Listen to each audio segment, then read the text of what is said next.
Selamat malam semuanya, kembali lagi di channel Chaos Kisses. Sebelumnya perkenalkan, aku Lim. Di episode ini giliran aku, dimana di episode sebelumnya Juno sudah bercerita tentang kasus masa kelam dunia black metal. Untuk kalian yang penasaran dengan videonya bagaimana, langsung aja cek video sebelumnya. Di episode ini aku akan bercerita tentang kasus pembunuhan berantai yang terkejam di dunia yang dilakukan oleh Elizabeth Bathory. Sebenarnya cerita Elizabeth Bathory ini sudah terkenal di seluruh dunia. Bahkan Elizabeth Bathory tercatat di Guinness Book of Records sebagai wanita pembunuh dengan jumlah terbanyak di dunia. Dalam 25 tahun ia sudah membunuh dan menyiksa sedikitnya 612 gadis muda. Sedikit bukan? So nggak usah berlama-lama, kita langsung aja ke cerita Elizabeth Bathory. Let's go to the intro.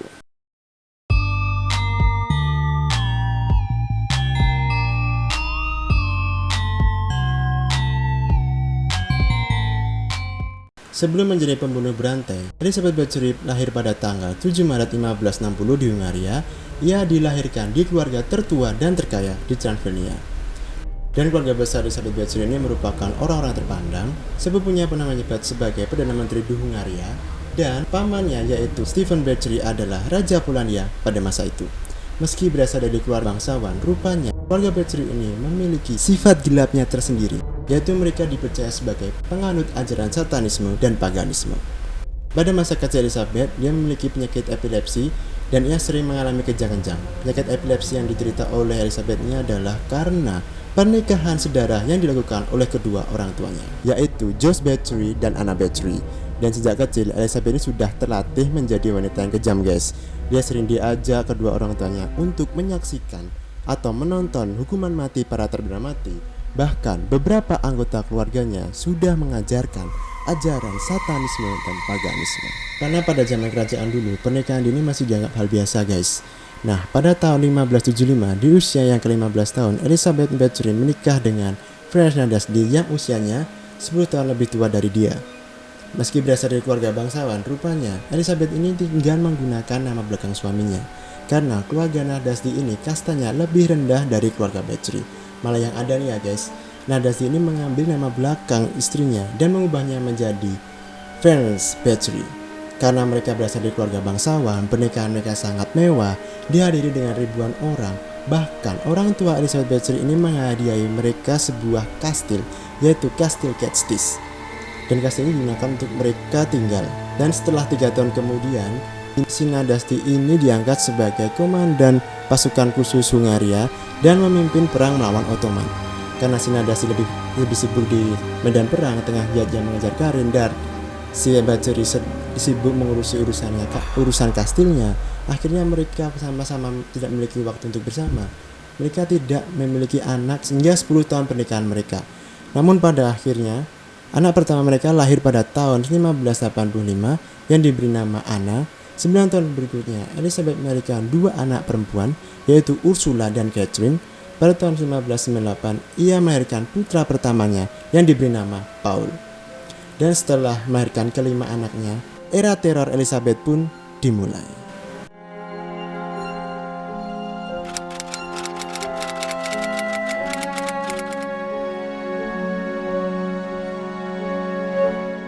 Keanehan Elizabeth ini dimulai sejak ia sering ditinggal oleh suaminya pergi berperang.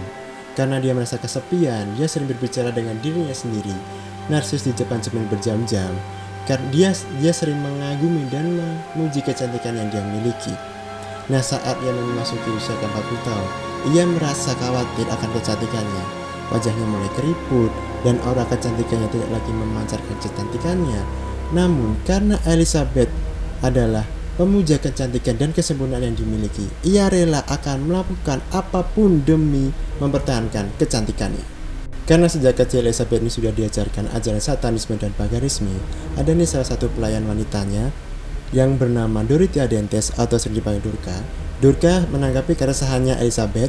Dia menghasut untuk membunuh para wanita muda yang masih perawan untuk jadikan tumbal darah agar Elizabeth awet muda.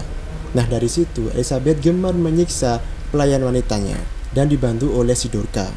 Sebenarnya Elizabeth enggak langsung percaya apa yang dikatakan oleh Durka. Namun pada suatu saat Elizabeth meminta pelayan wanitanya untuk menyisir rambutnya. Nah, pada saat pelayan wanita menyisir rambut Elizabeth, secara tidak sengaja si pelayan wanita itu menarik rambut Elizabeth terlalu keras. Elizabeth yang marah kemudian menampar gadis melayan tersebut hingga darah keluar dari hidung gadis tersebut. Nah, dari situlah si Durga menghasut Elizabeth untuk mencicipi darah gadis tersebut. Entah gimana ceritanya, si Elizabeth merasa dan menduga kalau darah gadis tersebut kembali membuatnya muda. Karena terbukti perkataan si Durga, dari situlah Elizabeth mulai kecanduan menyiksa dan membunuh semua pelayan wanita, dan dihabisinya semua pelayan wanita yang masih muda dan perawan yang ada di kastilnya. Karena stok tumbal perawan yang ada di kastilnya sudah mulai habis, dia ini berpikir, gimana ya caranya agar aku mendapatkan stok tumbal perawan lagi. Nah, Elizabeth membuka semacam lowongan kerja fiktif untuk para gadis desa yang masih perawan untuk bekerja di kastilnya. Setelah dia berhasil memancing para gadis desa, para gadisnya ini tertarik datang untuk bekerja di kastilnya. Dan disitulah mereka disiksa. Dan saat Elizabeth melakukan aksinya, Elizabeth tidak hanya dibantu oleh Durga. Elizabeth juga dibantu dua pelayannya lagi, yaitu Anna Dracula dan Joe, pacar Anna Dracula. Dan sejak itu, kastil Elizabeth Bathory berubah menjadi tempat penyiksaan dan pembunuhan. Setelah Elizabeth melakukan aksinya pada 4 Januari 1604, Nadasti suaminya meninggal dunia di usia ke-41 tahun. Penyebab meninggalnya Nadasti ini belum diketahui hingga saat ini. Ada yang bilang terluka pada saat berperang hingga lumpuh permanen. Namun sampai saat ini penyebab kematian Nadasti ini belum diketahui, guys. Setelah kematian suaminya, Elizabeth ini bukannya bertobat, tetapi dia semakin brutal, guys. Dia tetap gemar menyiksa para gadis yang masih perawan. Para gadisnya disiksa, dicambuk sampai urat nadi gadis itu dipotong, dan tubuh gadis itu digantung mengelilingi bak mandinya dan membiarkan darah para gadis itu menetes di bak mandinya. Coba kalian pikir, ada berapa gadis yang digantung coba? Nah, sampai setelah bak mandinya penuh dengan darah korbannya, si Elizabeth ini mulai mandi di bak situ dan menikmati darah para korbannya, hingga konon katanya Elizabeth meminum darah para korbannya yang dia percaya sebagai obat awet muda.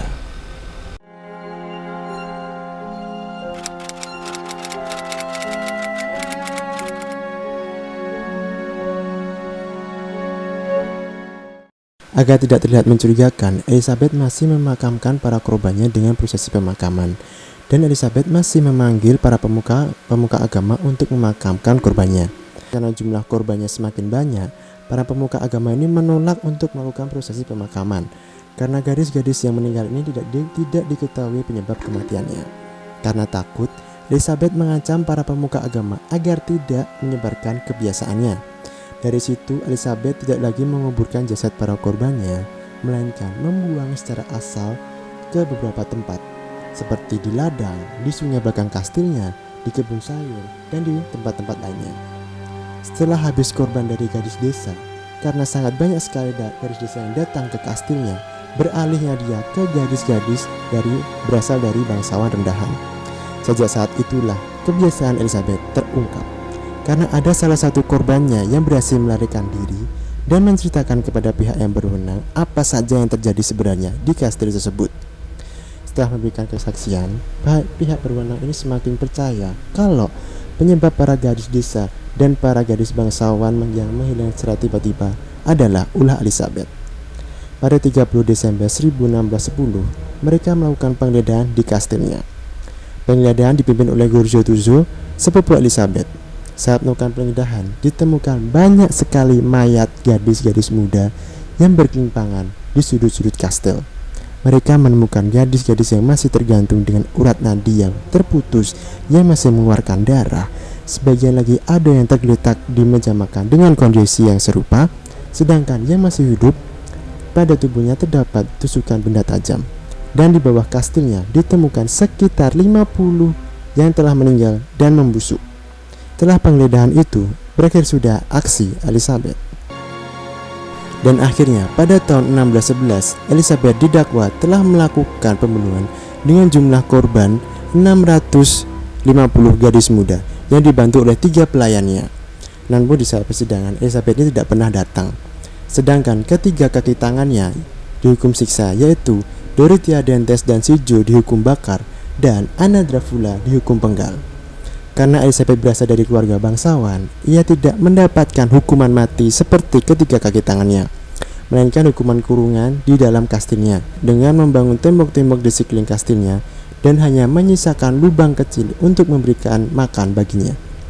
4 tahun kemudian, pada tanggal 21 Agustus 1614, Elizabeth ditemukan meninggal oleh penjaga kastil. Elizabeth Bathory meninggal pada usia 50 tahun.